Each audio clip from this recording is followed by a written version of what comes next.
أعوذ بالله من الشيطان الرجيم بسم الله الرحمن الرحيم السلام عليكم ورحمة الله وبركاته. I hope you're all well, brothers and sisters. Oh, yeah, it's a bloody crazy mess. Sorry, I'm a little bit late. It's been a bit hectic.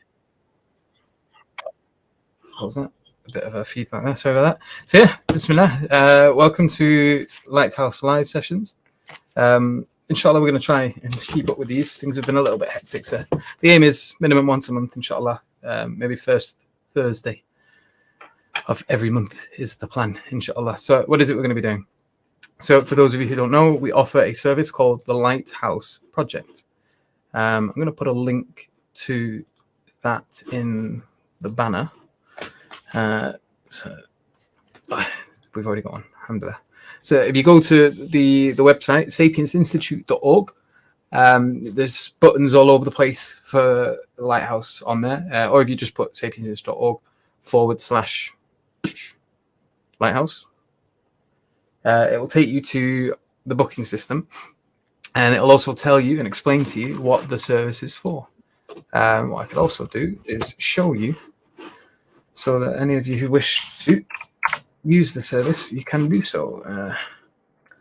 So you can go to our website. If you scroll down, you can see the button there. If you click somewhere here, Lighthouse Mentoring along the top, or if you just type Sapiens Institute /Lighthouse, it'll bring you here.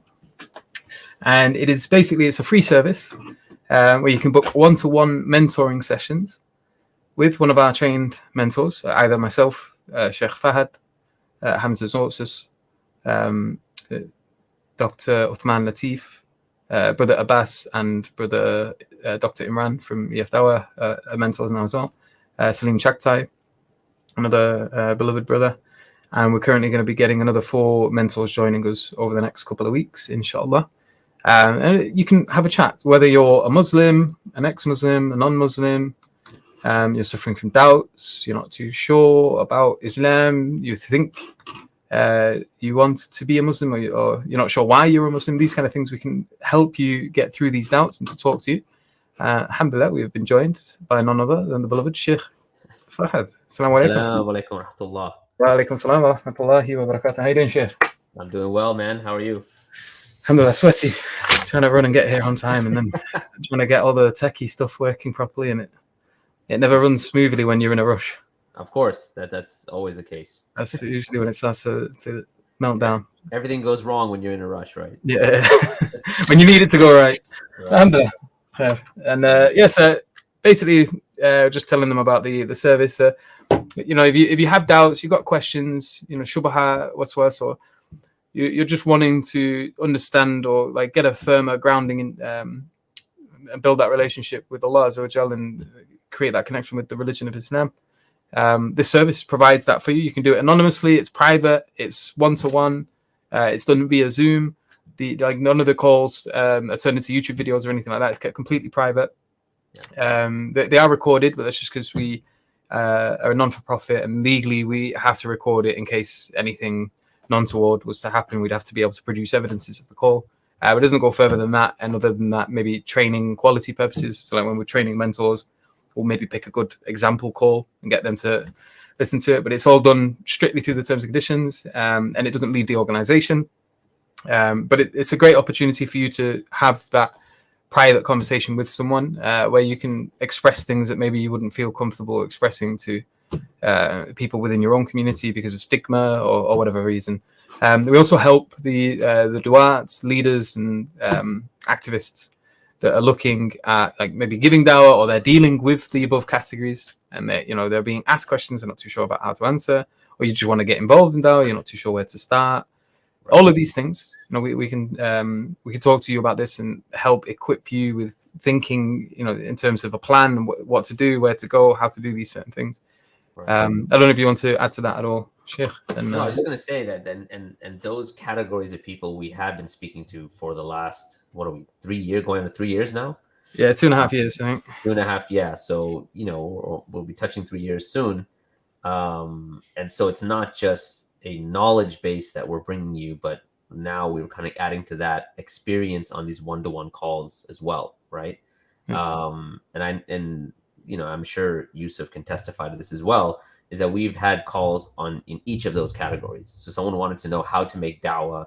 Should I start a YouTube channel? Should I do X, Y, Z? I mean, I want to go to medical school. My parents are pushing me to go there, but I'd rather be involved full time in the dawah. Well, okay, you're speaking to people that have experience in this area. We know, like, okay, what are the realities? Yep. So there are realities when you're going to be, taking on dawah as a life, right? As a lifelong mission. Yeah. And some of those realities have to do with, how does that affect your family? How does it affect your finances? How does it affect, your familial relations and things like that? And so, with all of that, experience, it is a service that is absolutely valuable, right? And Yes. I'm going to urge people to, to make use of it, inshallah, as much as we can. And if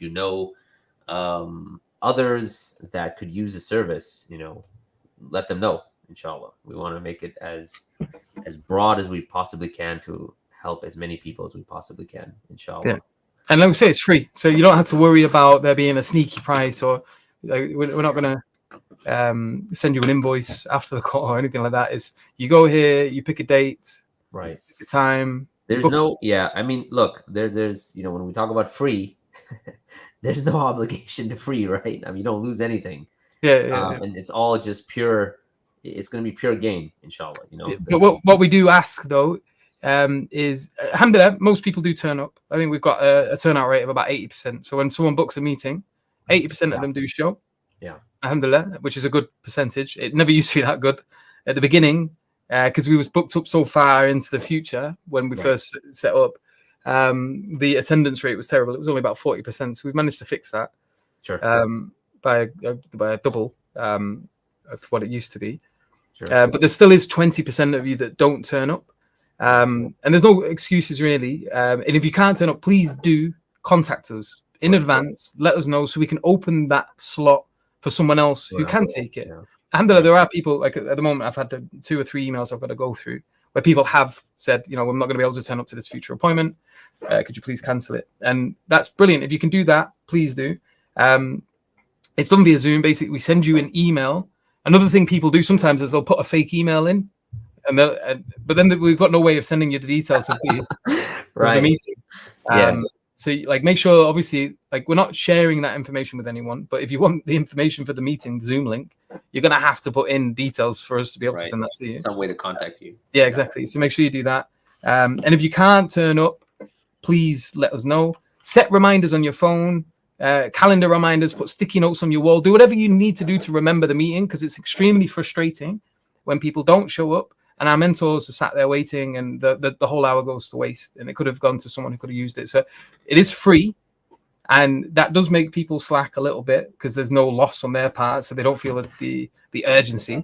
And we were talking at one point about putting a deposit there that you get returned if you turn up, and if you don't, you lose a deposit. But we don't want to do that because that's just causes complications for people in parts of the world where that monetary thing is just not going to be possible. So that being said, are we opening it up for folks that have questions here now? Yes. Yeah. So if you want, you can. I'm going to put the link in the chat. And basically, what we're going to do here now is what we would do on a Lighthouse mentoring session, where you can just, if you're suffering from dawah, so if you want to get involved in dawah, or if you fall into any of those categories that you will see on the screen here. So where it says this service is for, how do you zoom in? Right. And so for the folks that are watching, that are listening, either type in your question, in the comment box, or I think we're having people come on too if they like, right? Yeah, of course. So if you're a bit shy, you can do it in the comment section. Yeah. But if you want to come on and ask your question, or whatever it might be, please go ahead and join us, inshallah. Yeah. The only thing I would ask is that I will need you to turn your camera on, just so that I can see your faces. Sure.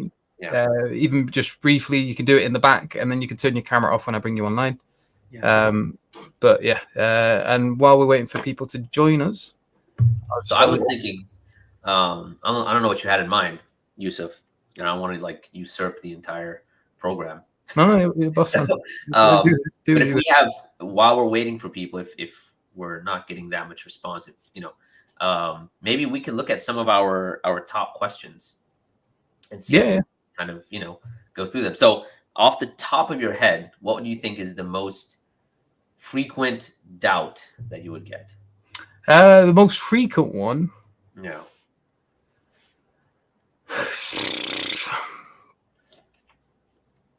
Or the one that's front of mind. Let's put it that way. Forget most frequent. That's gonna be a little more difficult. All right. So like the last conversation you had, the one before that, maybe the one, whatever's front of mind. Usually, it's like there's what you find is that the average person is just they get all these questions. There's all these religions, and they're looking at it and they're like, how do I know which one's what are the chances I'm on the right one? How in the face of all of these religions, right? Why should I just be like by default confident that I'm on the haq? Right. That seems to be like the most common, and like where people, and they just want to sort of break that down. I'm just going to check the comment section quickly. There's not that many. So salamu alaikum to everybody, or alaikum salam if you've given your salams.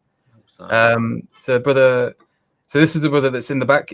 So before I let you on, brother, if you could turn your camera on for a moment. You don't have to leave it on, but I just need you to turn it on, give the camera a little wave so that I can see it. Yeah. Can you give the camera a wave? Wave at the camera. Nobody can see you, inshallah. There we go. Yeah, you can turn it off if you want again. And we can bring you back up. But just in answer to this, do you want to leave your camera on or are you turning it off again? Thumbs up if you're leaving it on, thumbs down if you're turning it off. I can't hear you, bro. So you're going to have to say, I don't want to bring you up if you don't want your camera on. Shall I bring you up? Thumbs up. You coming on? Camera on? Yeah. I need a thumbs up. there we go. All right. Okay. Alhamdulillah. Assalamu alaikum. Assalamu alaikum. Assalamu alaikum. How are you? In answer to the question. How are you doing, brother? Alhamdulillah. Alhamdulillah. Very good. So the one you asked in the chat, it's a mystery. He may appear, he may not. I have posted it in the our work group chat, so he may see it and join us, but it's not. What was the question? Yeah, Is Brother Muhammad Hijab joining us? Oh yeah. Yusuf's right. It's a mystery. So, you know more than we know. Like beyond being Sheikh Fahad now, it's a mystery if anyone else will join. We may get surprise visits. Right. We might, inshallah. So and it's happened a few times, alhamdulillah. So Alhamdulillah. So my question to ask about, other than obviously whether or not hijab is joining. Yeah. Go ahead, inshallah. Yeah, my questions are regarding atheism. I have few questions. So there was an ex-Muslim. He was a friend of mine on social media, and he asked me some questions like, I would be, trying to explain the universe, existence of universe. So you would counter if I'm saying anything wrong. So now the first argument that can be made to explain the existence of universe is that universe created itself. It was existing and then it created itself. But this would be a paradox, right? Because if universe already exists, there's no point of creating it. Am I right? Yeah, so if you assert that the universe gave rise to itself, that is to posit that it existed before it existed. So it existed during its non-existence, which are two contrary attributes being applied to the same thing at the same time. So it existed and it didn't exist. And while it existed, it brought about its existence, which is a contradiction. Non-existence. Yeah. But it during its non-existence. It's combining two. It's like a mother giving birth to herself to make it. Yeah. So that's paradox, right? Yeah. Now the second argument. Stop. It's not a paradox. It's a contradiction. Yeah. So there's a paradox is something that is true, but we can't really figure out why it's the case. Yeah. Or where both of the answers seem to be true, but they don't match together. That's a paradox. So this is just a plain contradiction. It's right.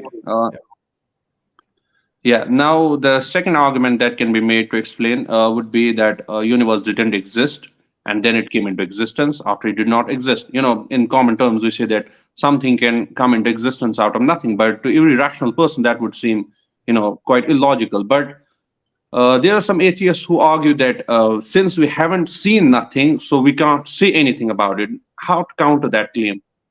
Well, of course you wouldn't see nothing. Nothing.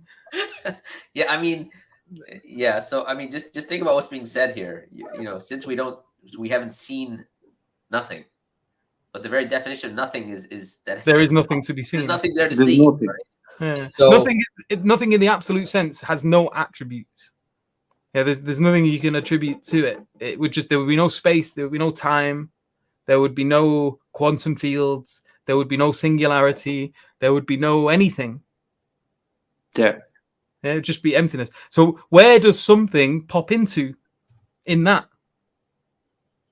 Yeah, that makes sense. Well, now the third great argument that the universe is eternal as such, but the problem with this argument is that we cannot have an infinite regress of caused causes, right? We need an independent cause, an uncaused cause, basically. no. So, but they say that an infinite regress of caused causes is possible. Now, how could one counter that? So I would say to be honest, I'm not even bothered if there is an infinite regress. I do incline to the idea that it is irrational to posit one. But if you're talking to someone who insists that there is one, I think you could still say that there is a requirement that there is something external to that set, because you could just talk it in terms of a set. Yeah, so you could say, well, we look at the world and we see everything has certain attributes. Everything has an existence that can end or that has begun at some point. Yeah, we don't see eternal things whenever we're looking anywhere. We just see things that originate and perish, originate and perish, originate and perish.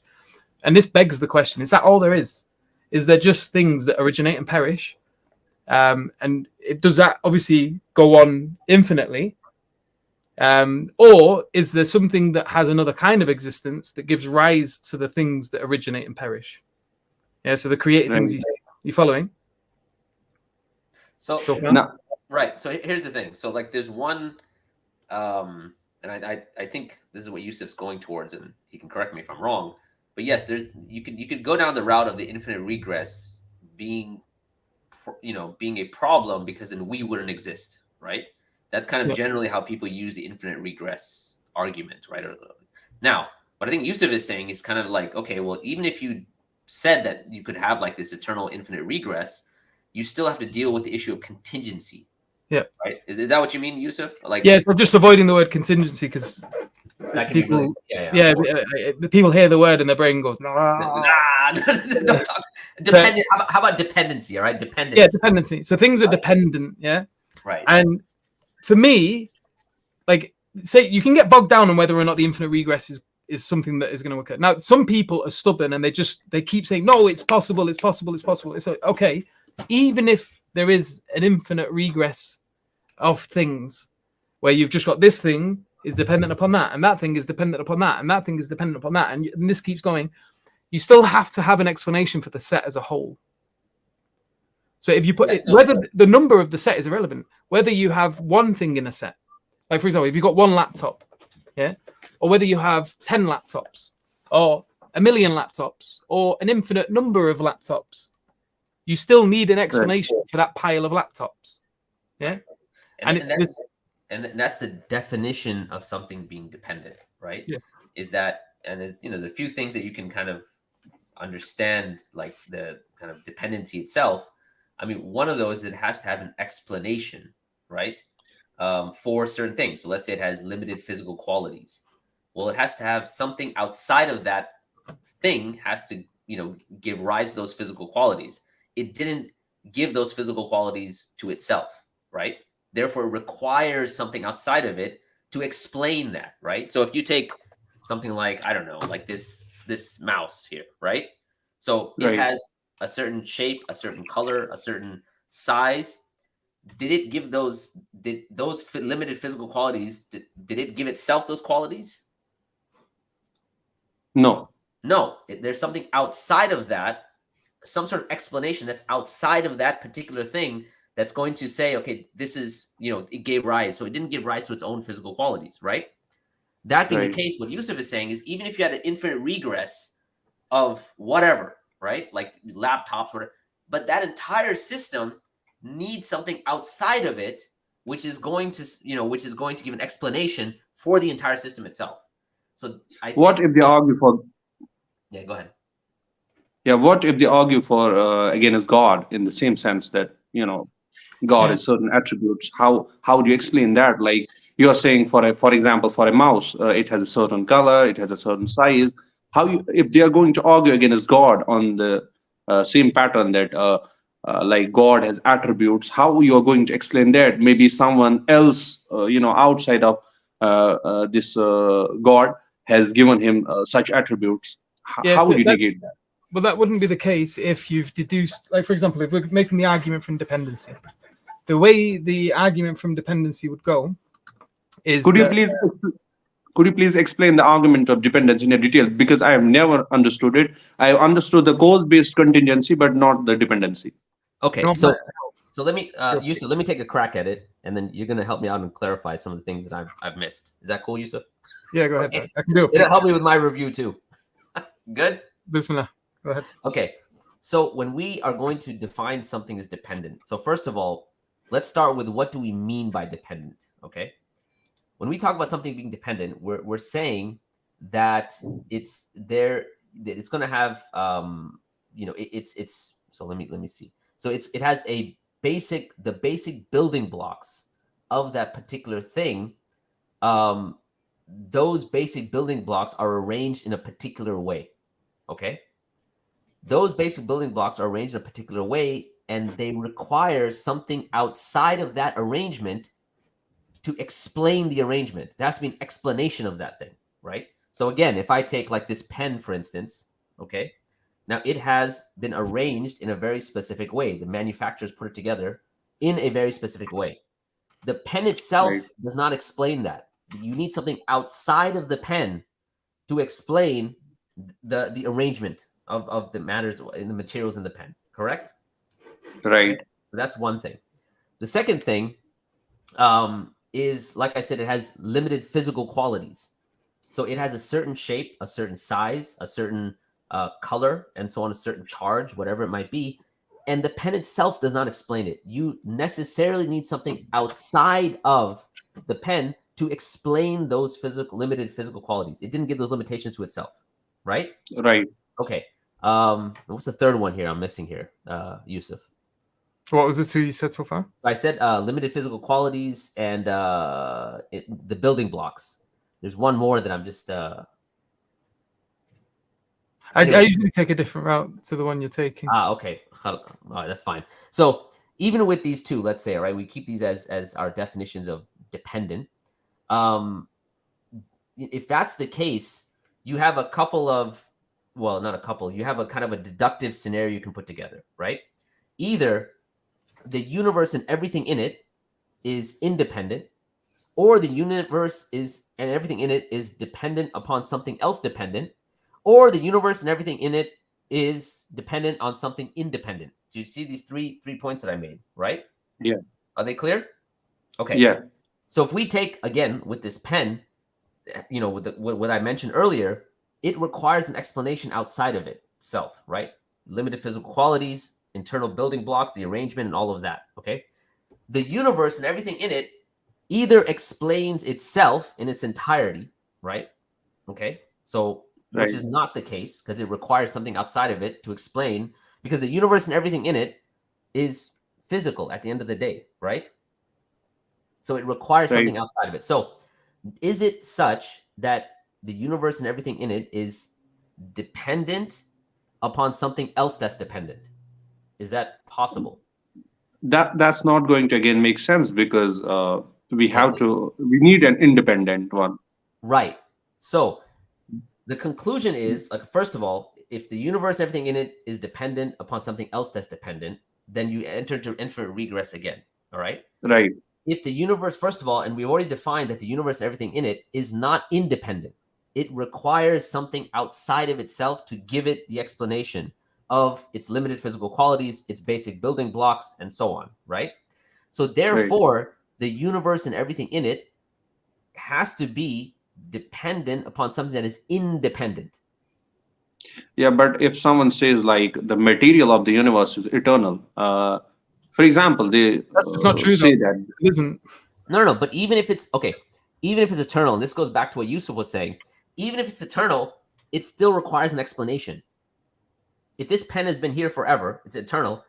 It itself didn't give itself those I'm not limited talking about the reality. pen. I'm talking about for example, the matter, energy. It was always there. Now, what we are doing nowadays, or what's happened in the past, Right. that we are putting that matter into the creation. Like we have, the atoms always existed, like they do.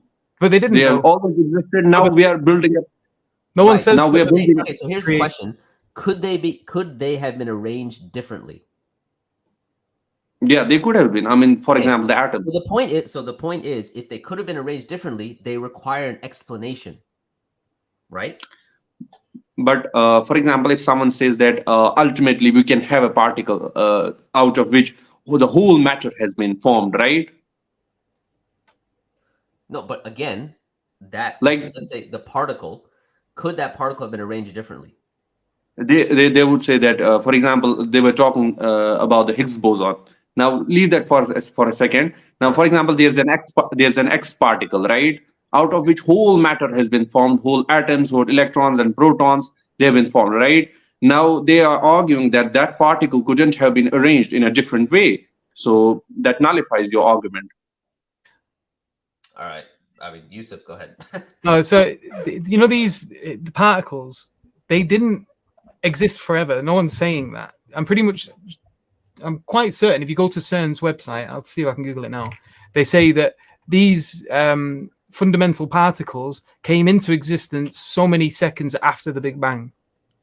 So there was a Big Bang, and then these things came into existence. So there's nothing necessary about them. They were dependent upon prior conditions to come into existence. So where's this argument coming from? Then no one is making the argument that they are eternal. Like, let me find the website. One sec. CERN. Which particles are they saying are independent? They're saying, for example, particle X is there. Which particle? They're saying, for example, a particle X is there. We don't know so far. Maybe in the future we could know about it. Out of which whole material of the universe is formed, right? Like all the atoms and all the energy. There is a particular one they generally go for, isn't it? Like the Higgs. Is it the Higgs boson or? They go. Some of them go. Yeah. Particles.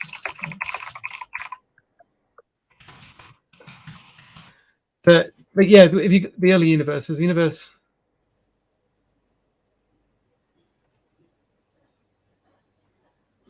Like they argue from the thermodynamics that energy has always existed because you can't create it.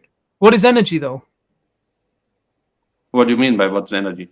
Energy. How do they define energy? It's just how do they? So they define it as potential, the potential to do work.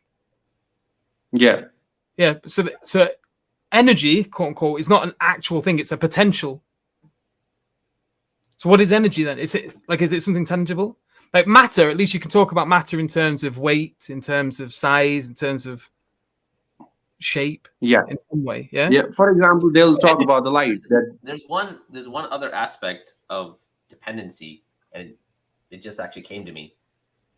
Could it have been possible for that particular particle to have not existed? Is it possible? Since it has existed always, so it's not possible. It's impossible. So it's not possible. It could have not existed. It's not logically possible for it to have not existed. Yeah, because I'm not talking about whatever scientific, whatever. I'm just talking. Is it logically possible for it to have not existed? Yeah, that's what I'm. Yeah, let me respond. Sure. They're saying that since it has always existed, there was no point when this particle X didn't exist. So it always existed. So there's no possibility of that doesn't make sense that there's a possibility that it didn't it necessarily need not to be existed at any point. All right, here we go. The website. So this is right. But what we're talking about is the logical possibility, right? That's an assertion. Okay, it's always existed. You can assert that, but that's not answering the question. Is it logically possible for it to have not existed? Logically possible. they will argue for Allah subhanahu wa ta'ala in the same case. Right. Okay. So let's put that aside. We're just talking about one thing right now. So before we get to Allah subhanahu wa ta'ala, we'll get there. That's fine. Right now, it's simply saying you can assert something, you can state something with a lot of passion, but all I'm asking, is it logically possible for it to have not existed?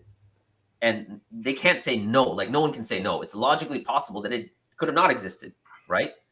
So the fact that it exists means that it requires an explanation that is outside of itself, right?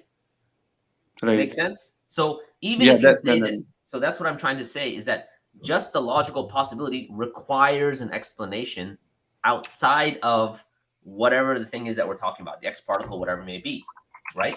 Therefore, the X particle would be considered dependent, all right, based on our definition, okay? So just let's go over the definition again. Number one, is there a possibility for that thing to have not existed? If there is a possibility for that thing to have not existed, then that is dependent, number one. Number two, if the basic building blocks could have been rearranged, right, then that is dependent. Why? Because it requires an explanation to the basic building blocks of that thing. Number three, if it has limited physical qualities, if it is a physical thing, it did not give itself those limitations. Even this particle did not give itself the limitations. Therefore, it requires something outside of itself to explain those limitations, right? These are the three qualities, right? I don't know, there may be a fourth one, but three qualities is something that we consider dependent, okay? Yeah. So if it falls under these three categories, it is dependent. So even this particle, even if you say, okay, so if you say it's always existed, but the point is that there's a possibility it could have not existed. It has limited physical qualities because it's a particle, right? And maybe it's, you could say it's been arranged in a certain manner, okay? All of those three require an explanation that is not the particle. Clear? So that makes sense. If that is the case, then you're again left with three options, right? If the particle, and let's say the universe and everything in it, it's either dependent in and of itself, it's either dependent on something else that's dependent, or it's dependent on something that is independent, right? So independent is something that necessarily exists, meaning there's no possibility for it to have not existed, okay? There's no possibility whatsoever. So you have to have at least one independent thing, right? Based on the on the deductive argument we were making, okay? Yeah. Does that make sense? Yeah, that makes sense. Now the last question is that, for example, they will argue for Allah subhanahu wa ta'ala. Is it a possibility for Allah subhanahu wa ta'ala that he couldn't have existed? How to respond to that? Yeah, because this is the thing. Yeah, if we're making an argument for the necessary existence, so look, I can take you through the way I would go through it, and I'll do it with a picture, which usually helps people visualize it and how we get to going from this stage to the next. But firstly, so this is from the CERN website, the early universe, the origins.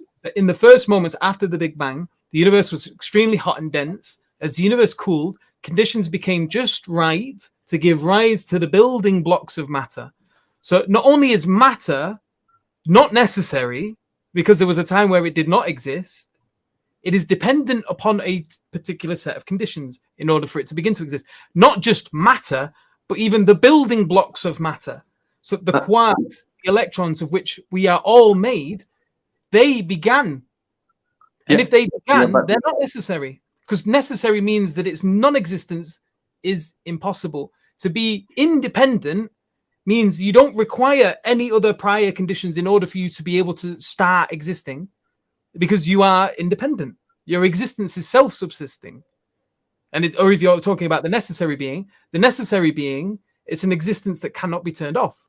So I don't know where they get this argument from, but this is from CERN. So CERN is talking about the building blocks of matter, not just matter, but the building blocks of matter, the quarks, the electrons, all of these fundamental particles, that they themselves are dependent.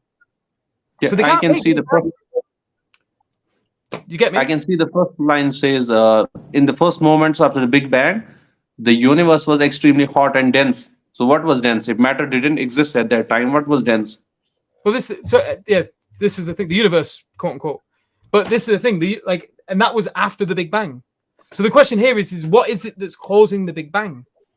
How do we describe it? Now, you can only really talk of it in terms of a power, something with power, and energy You're is saying that you are saying that you need an external cause, even for initiating the Big Bang. And what I'm saying is that before we even get to that conversation, we're saying that the things that they're making reference to, and they're saying these things are eternal. Like all we really have is we know that there is something with a severe amount of power that gives rise to something, a cause or an effect, which is what we're referring to as the Big Bang. And then the Big Bang gives rise to a lot of heat in a very dense amount of space, and then it spreads, and as it cools, conditions become just right for the building blocks of matter and then for matter itself. So these building blocks and the matter are themselves dependent upon prior conditions. You can't start talking about these two things that CERN is saying itself began. Yeah. So now what I'll do is I'll just show you with a little picture. So when we're talking about dependency, so you see a bunch of things, yeah? And you say, well, this is dependent upon that, and that is dependent upon that, A, B, C. Yeah. And then you say, well, does this go on forever? Ad infinitum. Yeah. So that's option number one. Option number two is, is it a finite line? And so it stops at Z.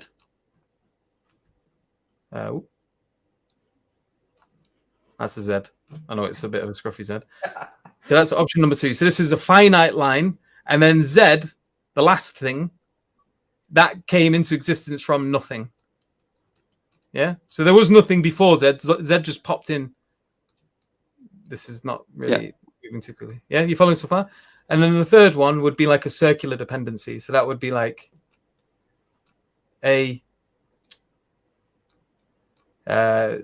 it's reliant upon B, which is reliant upon C, which is reliant upon A. Obviously, there can be a lot more elements in this. This is just to simplify it so it doesn't get too complicated. Now, we said this one wasn't possible because this requires that something exists before its existence in order for it to come into existence. Yeah, which is to say that A has two contrary attributes, existence. I'm just going to do that because it's going to take ages, right, in the whole world. Or non-existence. Yeah. And non-existence, yeah? But these are opposites. Something can't exist and not exist. It's one or the other. But if you're saying there's a circular dependency, you have to say that each thing in here has both of these attributes at the same time. Yeah, because it has, in order to give rise to existence, that is, in order to begin to exist means you don't exist yet. Yeah. But if you have to exist in order to give rise to your own existence, you have to both exist and not exist. That's absurd. That's a plain contradiction, so we can reject it. The claim that you've got this finite line that goes back to the original thing, and that this thing came from nothing. From nothing, nothing comes. Like you can't say, this thing popped into existence because there needs to be something to pop into. Where does the popping happen? If you've got nothing, you've got no space, you've got no time, you've got niche. Yeah. So nothing. There's nowhere for this something to pop into. Yeah, that completely makes sense. Now, if someone says, I had asked this question to your team as well, but I didn't get a positive response. The question was like, for example, I was caused by my. Before you do, let me just summarize this, just so that it's clear, because we've got people watching as well. So I just want to deal with one where you can see visually why we're knocking each of these ones out, and then why we're left. Now, so the last one we've got to talk about now is whether or not, either it's an infinite regress, or there's another explanation. It could be a finite line with something that is itself independent. Yeah. So we got a fourth option.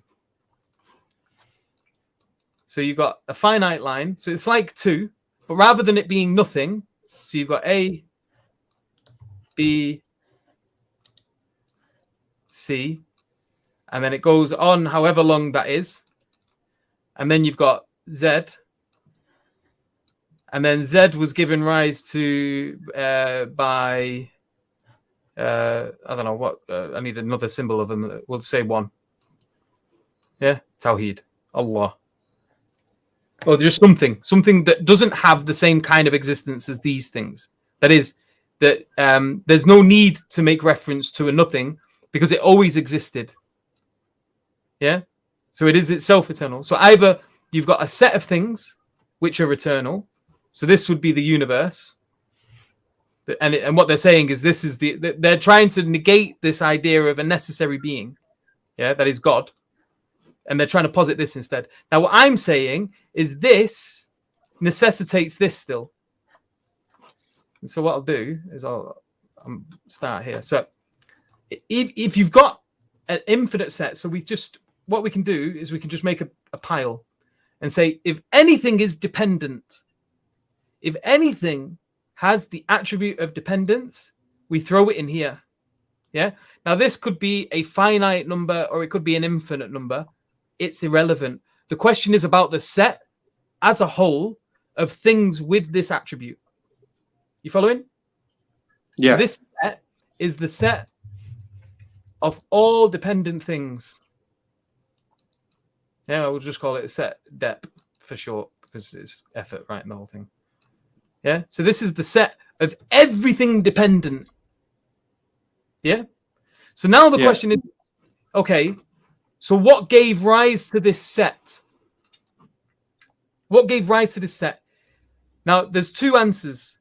Either you say that the set is itself independent. Independent, which is to posit there is something that is independent. Or a similar argument would be from contingency to necessity, and you say the set itself is necessary. So you have to say, if you say that this set existed forever, or it exists independently, then you have to say it is an independent thing. But then that gives rise to the question, where does independence come from? If everything in it is dependent, you've got a pile of dependent things, where does independence sprout from? So now the contention they bring forward to is, I would say to this is, there is nothing from where independence can come from, because it is made up of dependent things, and so therefore the whole has to be dependent. And they would say, oh no, this is the fallacy of composition. Now I say, no, what makes something the fallacy of composition is every inference from a part to a whole a fallacy of composition. The answer to that question is no. Not every inference from a part to the whole is a fallacy of composition. If I say I have made a wall out of rock bricks, and then I say every brick in the wall is made out of rock, therefore the wall is made out of rock, is that a fallacy of composition? Could you repeat, please? If every brick in a wall is made out of rock, and I say therefore the wall as a whole is made out of rock, is that a fallacy of composition? No, that's not. No, right. So it's not the case that just because you make an inference from the fact that each and every part has a particular quality, that when you make the inference that the whole has the same quality, it's not always the case that that's a fallacy of composition. So now the question is, well, what is it that what's the difference between, say, that example and the other example? Every brick is small, therefore the wall is small. That might not be true. That's a fallacy of composition, because that quality isn't something that can be inferred to the whole from the part. Because you might have lots of small bricks, but you could make a very big wall out of small bricks. Yeah. So what's the difference between the attribute of, say, small and big, and the other attribute, the attribute of rock? Because when we're talking about the attribute of it being rock, it's fine to make the inference to the whole. Yeah. That's an okay inference. That's not a fallacy of composition. Now, the only thing I can really tell the difference between the ones you cannot make an inference to the whole from and the ones you can make an inference to the whole from is the quality has to be subjective in order for you to be able to then say, no, that's a fallacy of composition. So with the small, for example, I might see a dog and go, "Oh, that's a big dog," yeah. And oh no, sorry, I might see a dog and say that's a massive dog, and then I might see an elephant and say that's a small elephant. But the elephant might be bigger than the dog. But I'm calling the elephant small, even though it's bigger than the dog, and I'm calling the dog big because it's big relative to dogs. So the word big and small is a relative concept. It depends on what you're talking about. Yeah, you following? Yeah. Whereas whether or not something is made of rock is not relative. Either it is made of rock or it isn't. And it's the same with the attribute of dependence. There's nothing relative or subjective about whether or not something is dependent. Yeah. There's nothing about this attribute that means that it would then fail to be the case for the whole, simply because you make reference to it with regards to its part. You follow? Yeah.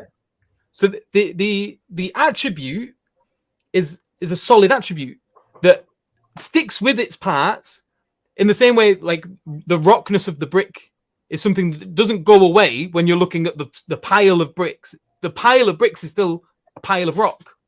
Yeah. And in the same way, this pile of dependent things, whether it's a finite amount or an infinite amount, the set as a whole, the number is irrelevant. The set as a whole is only made up of dependent things. So there's nothing independent about it. Where did this attribute come from? How is it that you can say that the set as a whole? This is like saying, that you've got a pile of bricks, all made of rocks. There's nothing in there other than rock, just pile of pile. But the pile of bricks is itself made of rubber. Now, where did this other attribute come from? Out of nowhere. There's nothing in it. It would seem to me to be more absurd and require more justification to explain why the set has this attribute that comes from nowhere when none of its parts have that attribute. I think that the burden is upon the person that claims this set is independent, because the attribute is itself not one that would allow for the opposite to come out of nowhere. In the same way as someone was pointing to this pile of bricks and saying this is a pile of rubber. Where are you getting rubber from? Everything in it is a brick. Everything in it is rock. Where did this weird non-attribute that wasn't there in any of its parts come from? That's a problem.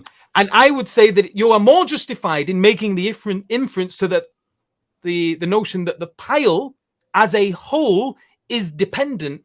Then the question arises, well, what's it dependent upon? Well, it can't be something that has the attribute of dependence, because we've already said everything that has dependence is in the set. If there is something dependent, it's in the pile. But the pile as a whole is dependent upon something outside of the pile, which cannot have the attribute of dependence, because if it did have that attribute, it's in the pile. Are you following so far? Yeah. So what's another way of saying that whatever this pile is reliant upon, all of these things are dependent upon this thing, and this thing is not dependent? What's that another way of saying? What's that saying? What is this thing? If it's not dependent, it's independent. So you have an independent thing that all of these things rely upon. You could so that was an argument from dependency, but you could do the same with contingency. If all of the things in this pile are contingent, where does necessity come from? Same problem. Contingency is not a relative attribute. It either is contingent or it isn't. Everything in it has possible existence, and it originates and it perishes. Yeah. And then to say, well, the universe is necessary. The universe is a necessary existence of infinite things. It's like, well, hold on a second. Where does the necessity come from when nothing in the pile, when nothing in the set is necessary? Everything in it is contingent, yet you want to make an inference to the complete opposite attribute. To something that is necessary in existence when everything about that thing that you're pointing at is contingent. That requires more justification than simply saying, no, this thing is itself as a set is contingent and is contingent upon something outside of it that does not have contingent existence. And to say it is not contingent, it's to say one or two things. Either it's an impossible existence, which would be absurd. That's to say that it's reliant upon something like a married bachelor. Yeah. Something that has two attributes that do not coexist or cannot coexist. So it can't be that. Well, the only other option, there's only three modes. There's either impossible existence, contingent existence, or necessary existence. So in the same way that you make the argument from dependency, you can talk about the argument from contingency. Yeah. And so this is a deduction. You're not defining it into existence. You're saying that it has to exist out of necessity because you have no other option. To suggest anything else leads to absurdity. To suggest the circular regress leads to a contradiction. To suggest a finite line that goes to nothing, and for something to pop into nothing, is to say that it pops into something, not nothing, which is again another contradiction. Nothing is, there is nowhere for something to pop into existence in nothing. And if you're saying it did pop into something, you're saying nothing is something, which is another contradiction. And this one is this problem. Yeah, whether the pile is infinite or whether it's finite, whether it stops at there's this infinite regress, or whether it stops at a particular thing, either one, when you're using this set argument or this argument from the set of things that have these attributes, both whether you're talking of dependence or of necessity, both of them lead to the inference that there has to be a thing that exists outside of that set that has the attribute of independence. That is, it is self-subsisting, or it has the attribute of necessity. That is, its non-existence is impossible. You cannot turn its existence off, which is another way of saying that it is eternal. Yeah. So now we've got a number of attributes. We've got independence. We've got necessarily existing or self-subsisting or eternal. And then we say, well, all of these things have power. Perhaps, they've got small amounts of power, and they get that power from whatever they're dependent upon ultimately. Yeah. So this thing here, this necessary thing, which is also independent, is the source of all power. And there's a hell of a lot of power. Yeah. It is very, very powerful, like unfathomably powerful.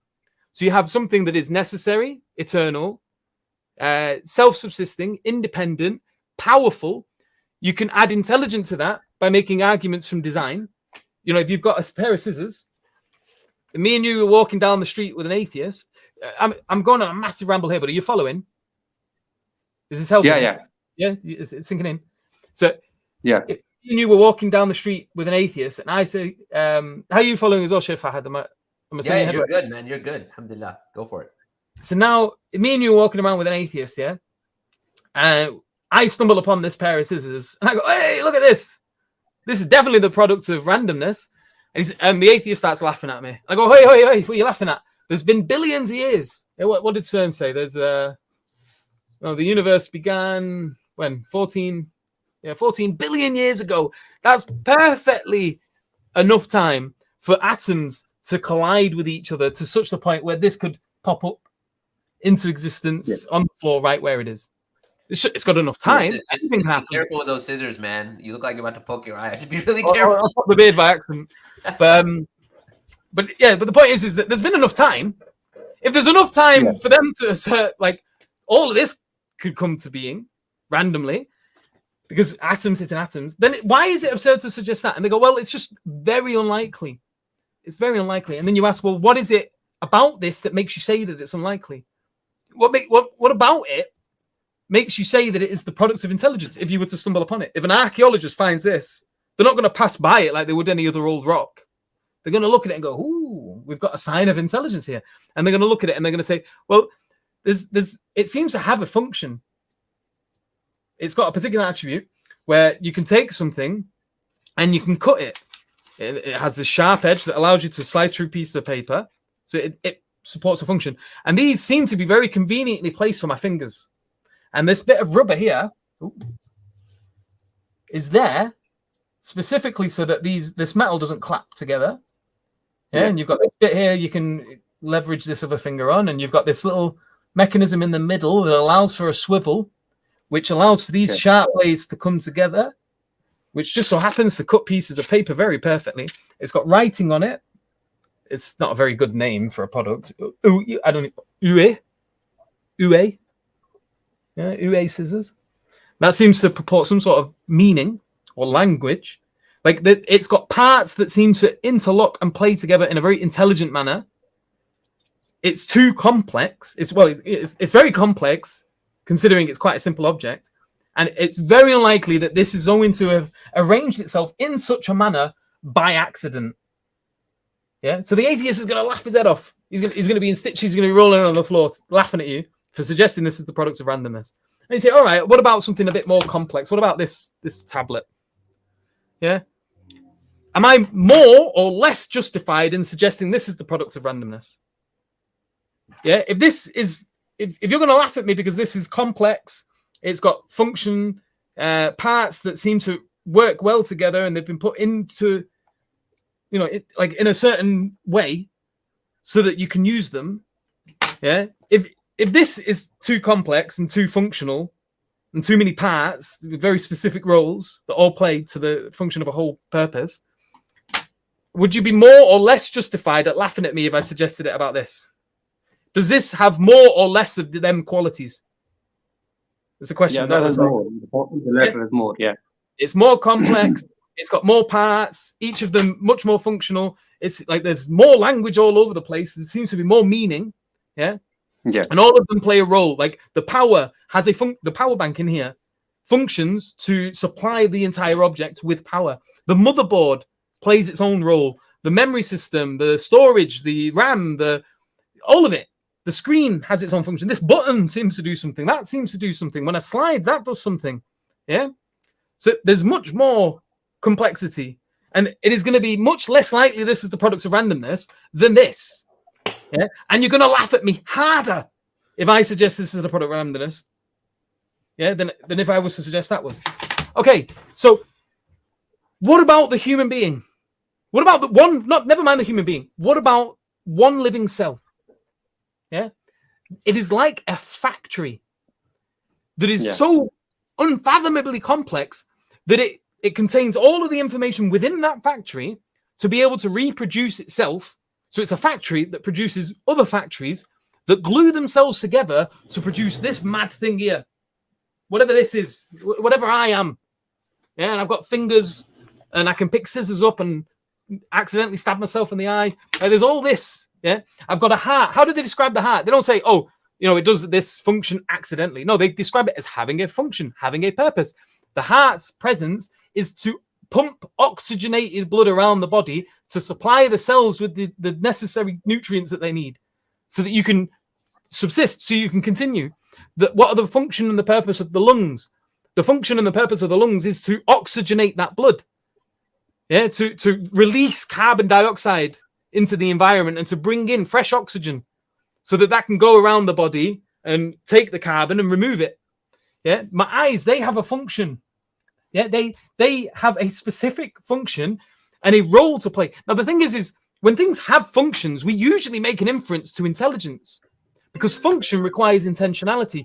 Function requires that you can see the world in a way where you have an end in mind. You have a purpose in mind to which you're aiming towards. That's forward thinking, visionary thinking. Yeah, that's to imagine a future that does not yet exist and to try to make it so that something could occur in that. That's what purpose is. If I build scissors, yeah, it's because I've got a thing that I want to do. This is what function is. This is what purpose is. It's specifically it's the products of consciousness. So when I suggest, oh, well, I'm looking at this human body, I'm looking at DNA, I'm looking at the way proteins running up and down, like whatever it is they run up and down on, DNA, when they're building, whatever it is they're building. When you look at how the cell functions and how all of these, the way the lipid wall, the fat lipids and the way that they're like bouncers. They decide what's coming into the cell and try to prevent other things from going out. And if something does get in, you've got all these other things that jump in. The mitochondria does this, and blah, blah, blah, blah, blah. It's mad. There's so many things going on. There seems to be such clear complexity and such clear function. We can't even reproduce it ourselves. It puts these things to shame. But for some reason, the atheist wants to make a complete 180. They'll laugh at you for this. They'll laugh hard at you for this. If I suggest this computer or the city of Bolton was the product of randomness, they'd laugh even harder because it's increasing in complexity. But then when you look at something like the living cell, yeah, and you've got like this unfathomable complexity that anything we've produced is laughable in comparison. Yeah. This is now the product of randomness. When we're looking for aliens in outer space, we're looking for these attributes. We're looking for complexity. We're looking for purpose and function. We find that in DNA. We find that in the living cell. We find that in every organ. So my argument here is that you, like Allah says in the Quran, there are signs in the heavens and the earth and within your own selves for those who ponder. There are signs in everything. This is why it baffles me when the atheist says, oh, where's the evidence? Where's the evidence? What do you mean? Where's the evidence? Everything is evidence for Allah's existence. Everything. You, me, this pair of scissors, yeah, that plant on my windowsill, all of it. And it's all evidence of an intelligent designer. And if it's an intelligent designer, if it has intelligence, it has life, it has knowledge.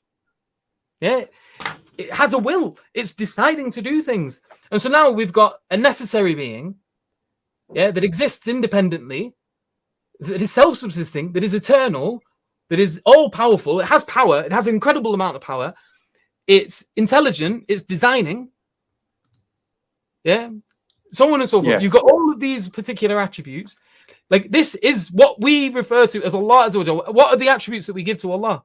We give him these attributes. Now you can't deduce every attribute with using reason alone. And this is where the necessity this is where the necessity of revelation comes in.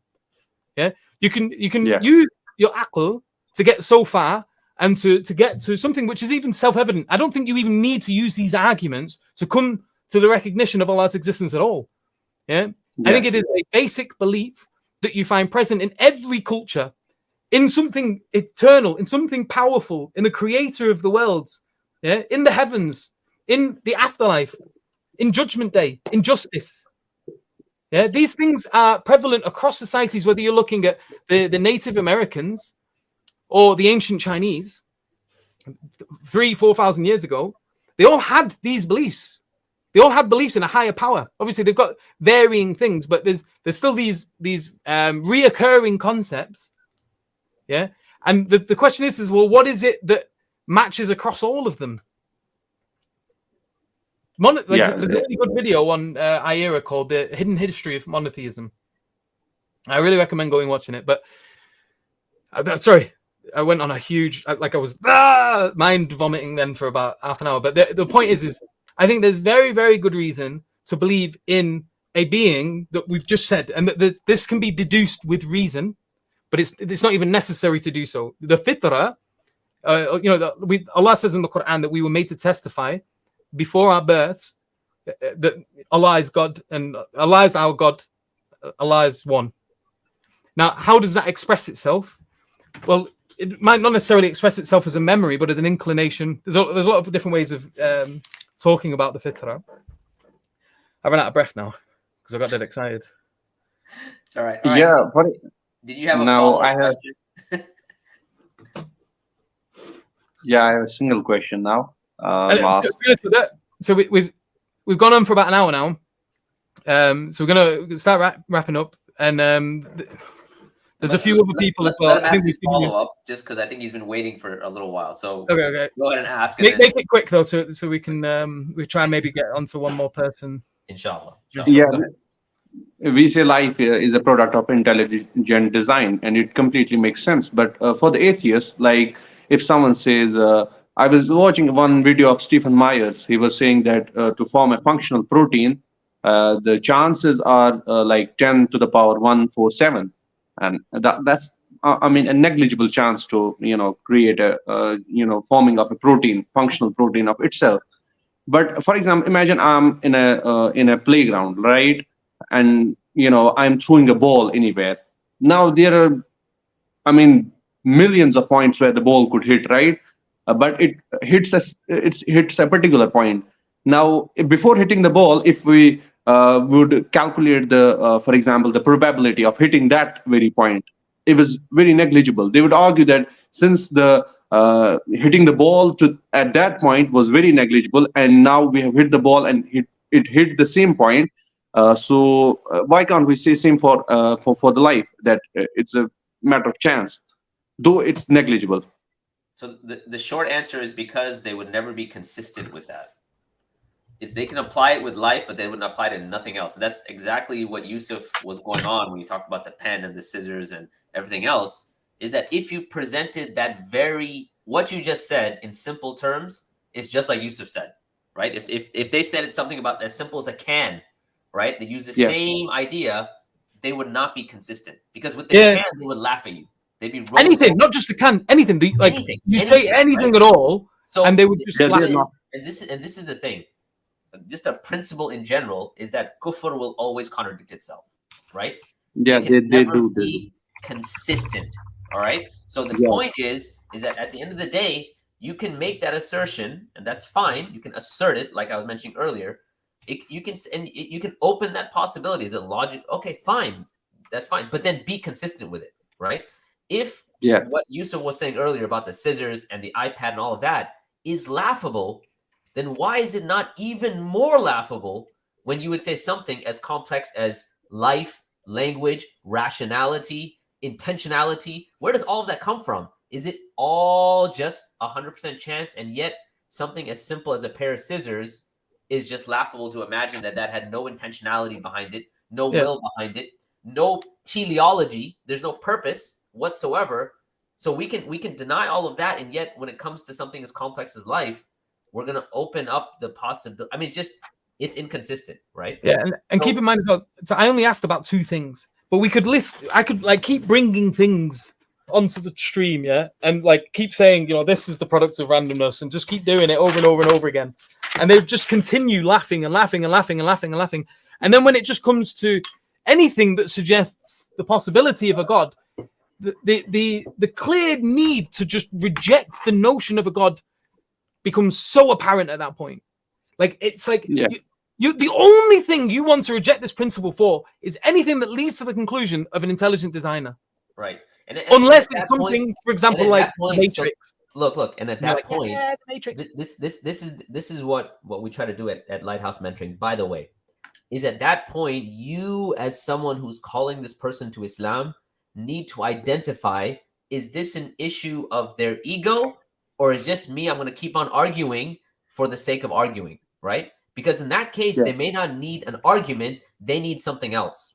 Because it's what's blocking them is not the rational, reality of what we're talking about here. Where it's not about, okay, does this make sense or not? There's something else that's going on. So you have to now deduce, what is that something else? Do they have some sort of other trauma? Is there something else that's going on in the background? Because like Yusuf mentioned, the concept of the divine is part of your fitrah, right? I remember a long time ago, Yusuf Estes says if you threw an atheist out of a plane, he wouldn't be like, oh, nothing, right? He would fall upon something, right? That's part of your fitrah. So they have to reject their fitrah, which means not only are they rejecting Allah, they're rejecting a whole bunch of other concepts, concepts like justice, concepts like gratitude. And they always talk about it. We should be grateful. We say, oh, grateful to what? They don't need to mention that. So it's always full of inconsistencies, and kufr will always contradict itself, right? So once you come to that point where now it's just becoming what we call jidal, right? Just endless argumentation.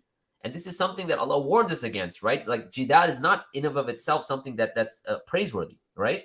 In fact, even when we do jidal, argumentation, Allah subhanahu wa ta'ala says, وَجَادِلْهُمْ بِالَّتِي هِيَ أَحْسَنُ. So argue with them in a way that is ahsan, which comes from the term that not only means good, but it means beautiful.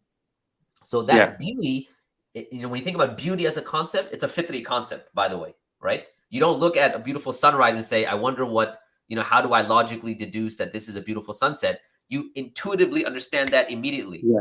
So when we talk about ahsan, right, we talk about, something that is hasan, something that's beautiful.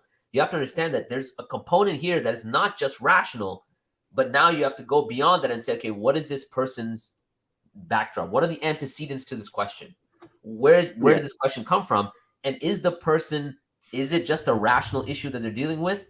Or is there something that I need to deal with that's different than that? So, make sense? Yeah, that makes sense. I had few questions, but this has went too long.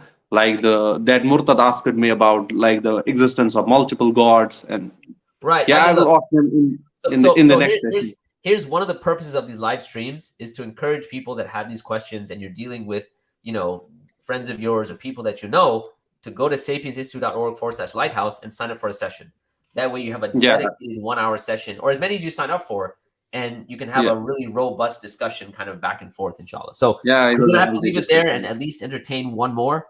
But Jazakallah khair, it was a pleasure to have you on. May Allah bless you and bless your family and increase you in your iman and your taqwa and make you a da'iyah for Allah's sake.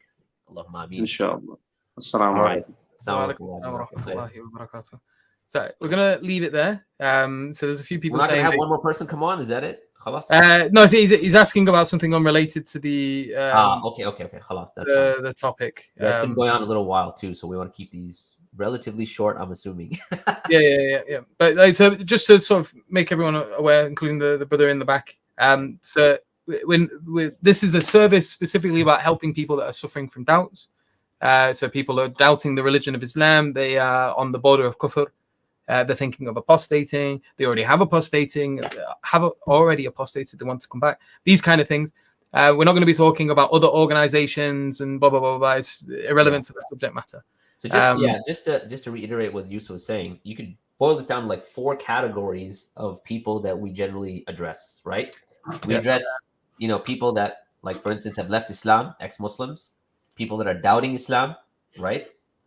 People that are not Muslim, they're non-Muslims, or people, the 4th category is people that want to learn how to deal with the first 3 categories, right? So someone that wants to learn how to make dawah to non-Muslims, wants to know how to deal with someone who's having doubts, or wants to deal with a friend who's an ex-Muslim.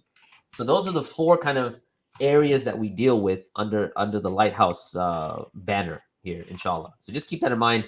Other questions related to institutes and this and that, and those are kind of outside of the our scope, inshallah. So. And to be honest as well, with regards to these comments on other organizations, I've not really been following the back and forth between a lot of them anyway. I'm pretty much plugged into these mentoring service sessions, which are private one-to-one conversations we're having with a lot of people. And that's my focus. So I'm not going to be giving my opinion about... Yeah, I think that's all of our focuses, inshallah. These dramas and things like that. But I appreciate, obviously, the importance of it, but it's... like I say, our pay grade. Beyond my ability to be able to answer the question. But yeah, other than that, so the only other thing that's being mentioned in the comments is please leave this live up and don't delete it. I do like leaving them up. Someone else keeps removing them. I'll make sure to the best of my ability that this one remains up. I think it went well, alhamdulillah. But we will be concluding that. I do apologize, brother, unless you've got something else you want to ask specifically related to doubts, or is it just, have you been reading the comments in the private chat? Can you see what we were saying? You look very angry. You're getting very close to the camera. Do you have any other questions, brother?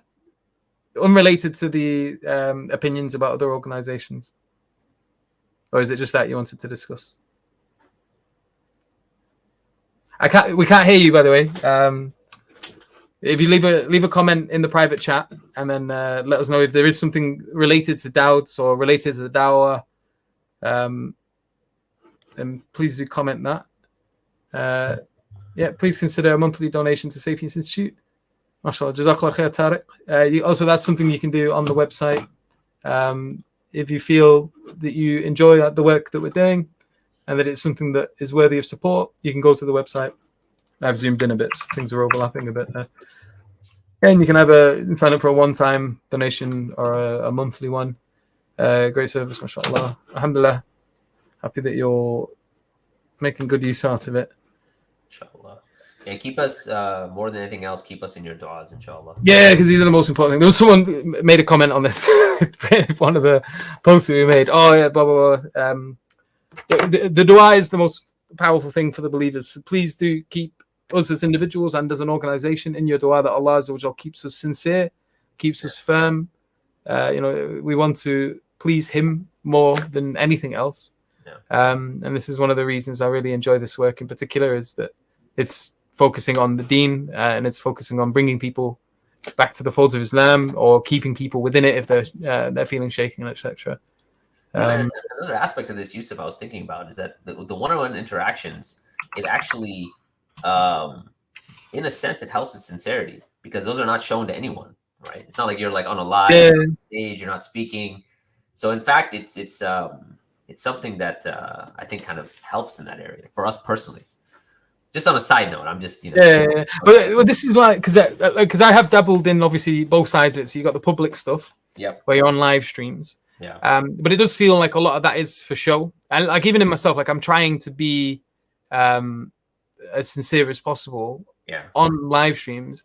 But when you're in that sort of combative nature, and it gets into like fights and arguments and debates with people, I can't help but feel like a lot of the time, I'm like my ego is sliding in, and it's more about pleasing the crowd, like the gladiators in the Colosseum. And I find myself trying to please the crowd more than I am trying to please Allah. And in these one-on-one sessions, a person can be real with themselves. I mean, I don't want to belabor this particular term, but they can be their authentic self, right? So, in those sessions, they become a lot more, I think, a lot more fruitful in certain ways, because sometimes they're a lot more meaningful, a lot more visceral on a certain level, right? Because you're kind of, at a one-on-one session, you can really bear kind of what's going on, and it facilitates a better analysis of the person's question as well, right? So, and so that's why, we're encouraging everyone that if you haven't signed up for a session and you fall in one of those 3 categories or one of those 4 categories I mentioned, sign up for a session. You may be pleasantly surprised by what you'll be able to take from it, inshallah. And again, it's free. So you can do that. You just go to our website, sapiesinstitute.org/lighthouse. You go to book a mentor session. And just so you know as well, because sometimes people get confused about what the service is for, and they book it for fiqh questions. And they're like, how many times do I have to wash my hands during wudu? Or some people are booked to thinking it's a marriage service. Oh, I'm struggling to find a wife. What should I do? I don't know about that. Like that's again beyond my pay grade. I can't help you with that. So like it's specifically with regards to dawah and doubts. If you're someone that's a Muslim, a non-Muslim, an ex-Muslim, and like you're dealing with the fundamentals of Islam, God's existence, the oneness of Allah, revelation, whether or not God is worthy of worship, and the Prophet Muhammad sallallahu alaihi wasallam. When it's with regards to the fundamental things that make Islam either true or false, make or break the religion, and you're having doubts about these things, and you want to discuss it with someone in private, this is what it's for. And you're more than welcome to book it. It's completely free. You just select it. Or if you're giving dawah, if you're talking to people, if you're in a position of leadership and you're in the community and people are coming to you and they're asking you these questions, you're not sure how to answer them, you can book it again.